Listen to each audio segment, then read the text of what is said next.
Selamat pagi saudara-saudara yang dikasihi oleh Tuhan Yesus Kristus. Hari ini Kamis 22 September 2022. Kita diberi kesempatan oleh Tuhan untuk memperlengkapi hidup kita dengan firman-Nya sebelum kita beraktivitas. Renungan hari ini berjudul Beratnya Beban Dosa. Bacaan firman Tuhan diambil dari surat 1 Yohanes pasal 3 ayat 1-10. Yang akan kita baca sekarang adalah ayat yang ke-9. Demikian bunyinya. Setiap orang yang lahir dari Allah tidak berbuat dosa lagi, sebab benih ilahi tetap ada di dalam dia, dan ia tidak dapat berbuat dosa karena ia lahir dari Allah. Saudara-saudara, pagi ini ada satu pertanyaan yang harus kita jawab masing-masing di hadapan Tuhan. Pertanyaan itu adalah, apakah ada perasaan bersalah dan tidak tenang ketika kita berbuat dosa? Kalau jawabannya ya, maka kita patut bersyukur karena hati kita masih peka. Hati kita masih hidup. Ada sebuah cerita tentang seorang pendeta yang berdiri di pinggir jalan yang ramai dan berkhotbah kepada orang-orang yang lalu lalang. Bertobatlah dan jangan berbuat dosa lagi. Dosa adalah beban yang membuat hidup Anda begitu berat dan akan mendatangkan kematian kekal, teriak pendeta tersebut. Tak lama berselang, seorang laki-laki gagah datang mendekatinya. Pak pendeta, Bapak berkata bahwa orang yang berbuat dosa sama dengan orang yang memikul beban yang sangat berat. Tapi ngomong-ngomong, aku tidak pernah merasakan beban apa-apa walaupun aku berbuat dosa setiap hari. Aku jadi penasaran dan ingin tahu berapa beratkah dosa itu? 7 kilo? 10 kilo? Atau 15 kilo? Atau 100 kilo? Aku tidak merasakan apa-apa. Sang pendeta memandang laki-laki itu beberapa saat. Ia begitu kasihan melihatnya. Kemudian pendeta itu berkata, bila engkau meletakkan beban seberat 300 kilo ke atas jenazah, apakah jenazah itu akan merasa berat? Tentu saja tidak, karena ia sudah mati, jawab laki-laki tersebut.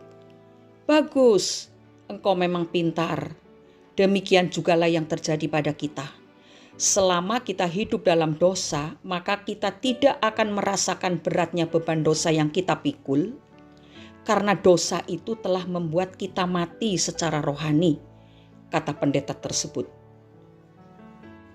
Kita telah membaca ayat dalam 1 Yohanes 3 ayat 9 tadi, bahwa setiap orang yang lahir dari Allah tidak berbuat dosa. Sebab benih ilahi tetap ada di dalam dia, dan ia tidak dapat berbuat dosa karena ia lahir dari Allah. Maksud ayat ini bukanlah bahwa orang percaya kebal dari dosa, melainkan setiap orang yang percaya tidak lagi hidup di dalam dosa. Mereka bisa saja jatuh ke dalam dosa, tetapi tidak hidup di dalamnya. Dengan kata lain, ada rasa bersalah dan tidak tenang ketika ia berbuat dosa. Dan ini disebabkan karena di dalam diri orang percaya tersebut ada benih ilahi yang menolak perbuatan dosa. Saudara-saudaraku, ketika Roh Tuhan berbicara di dalam hati kita, pada saat kita berbuat dosa, segeralah menanggapinya, lalu meninggalkan dosa tersebut. Kesalahan besar yang sering kita lakukan sebagai orang percaya adalah mengabaikan suara hati nurani ketika berbuat dosa.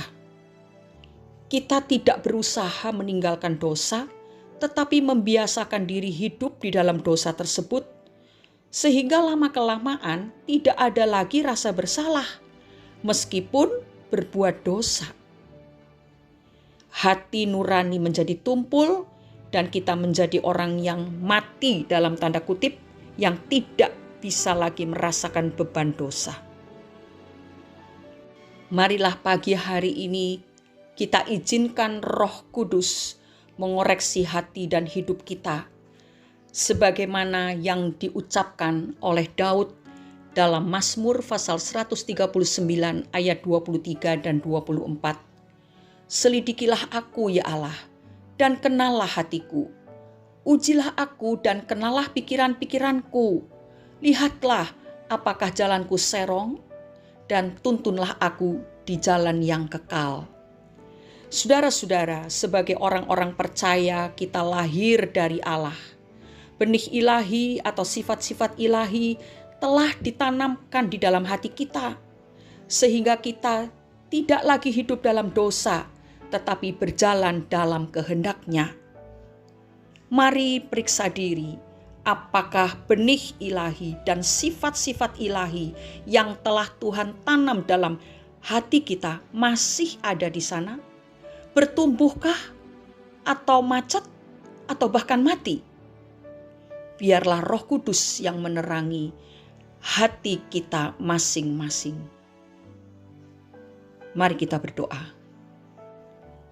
Bapa di dalam surga, Bapa yang sangat baik, hari ini, saat ini kami datang berlutut di kaki Tuhan. Kami mohon Roh Kudus menjamah hati kami masing-masing. Mungkin ada di antara kami yang masih sering menyerahkan anggota tubuh kami untuk dipakai menjadi alat dosa. Tetapi kami percaya, kami mengerti akan dalamnya kasih-Mu terhadap kami. Engkau rindu supaya kami anak-anak-Mu ini meninggalkan segala perbuatan dosa itu. Kuatkanlah kami Bapa untuk mengatakan tidak terhadap tawaran dosa apapun bentuknya. Kuatkanlah kami untuk terus berdiri di atas kebenaran dan hanya mentaati apa yang Tuhan perintahkan kepada kami. Bebaskanlah kami dari beban dosa. Terima kasih Bapa. Kami tidak mau membuat pengorbanan Yesus menjadi sia-sia dengan menyerahkan kembali hidup kami untuk berbuat dosa. Tetapi kami sungguh-sungguh mau memuliakan darah Yesus itu dengan cara menjaga diri kami untuk tidak turut campur lagi dalam dosa-dosa dunia ini. Di dalam nama Tuhan Yesus Kristus kami sudah berdoa dan mengucap syukur. Amin.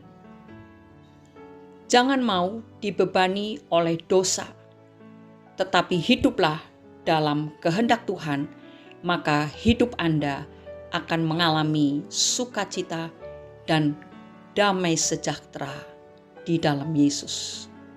Selamat beraktivitas dalam penyertaan dan berkat Tuhan. Amin.